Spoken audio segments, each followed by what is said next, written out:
Alright guys, today let's talk about making a nuke button or a bomb button that will eradicate all of the bad guys in our Mario Brothers game. This could be very useful for us. One maybe just as a power-up. We could create that, make it a power-up later. But initially it's going to be useful for testing a level that you've maybe made too hard, that's just absolutely insane, and we want to see if we can get to the end of it. So I'm in Game Manager. Let's scroll down a bit. Now we've used a few game actions before. You've probably created a new game action for your turbo button or for one for your high jump. So let's create another one, and so we're all on the same page. Call it bomb, B-O-M-B. Once you have that created, and notice that it's created up here pretty much near the main method, up here up top where it's not really between a bunch of curly braces. That's so the rest of the program can share it. So we'll scroll down. We're going to find the INIT input button. And you probably used that once before, not the INIT input button, but that method where you created some of your other options. So we're going to create a new one called bomb and set it equal to, this is just finishing the statement up above, set it to a new game action bomb, and we're going to check the initial press only. We don't need it to happen on when we release the key or if we hold down the key. If we're going to lay waste everybody, one press will probably be enough.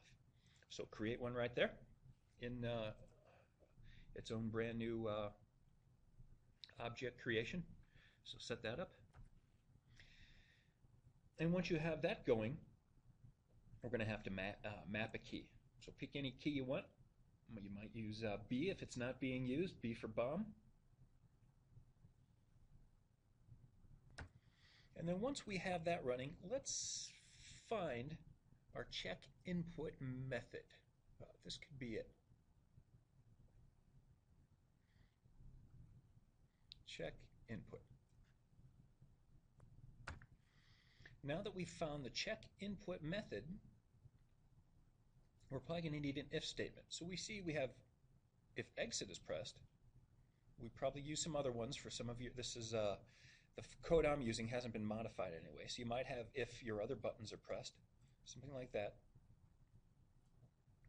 Maybe we add it down here. If player is alive, if jump is pressed. But we're going to need an if statement.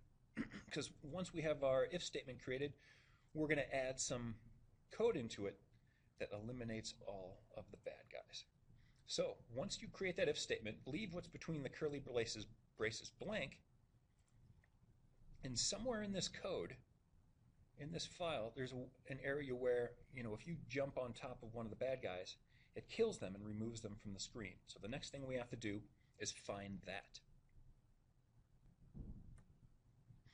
And we'll be able to find our checking for collision, whether we kill one of the bad guys, down here. Looks like sprites collide with one another. That's not it. Let's see. Get sprite collision. Gets the sprite that collides with a specific sprite.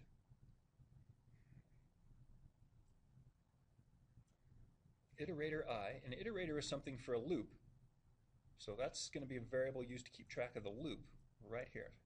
So map.getSprites, it's going to get all the sprites on there, and it's going to keep circling through as long as there's another, as long as it has a next sprite that's still alive.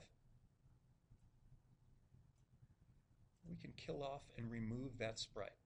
So we're going to need, probably in our if statement, some lines like this. Let's count our curly braces. 1, 2, 1, 2. We're going to need something like this, but we're going to have to figure out a way to delete them.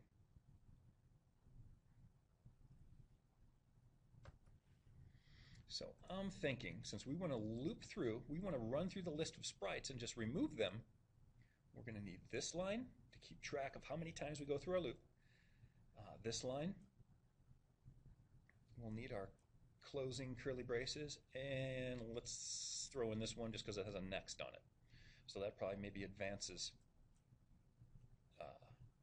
our next one, something like that. So let's copy those three and put them into our if statement up above.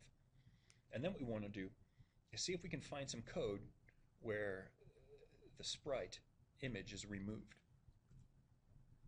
Okay, so I'm scrolling down, and I found something that looks fairly similar to what we just used. Iterator I, while has next, get creatures instant of, remove. So we might be able to use this code. See if you can get that code in your if statement. Change it if you need to, and then see if that works.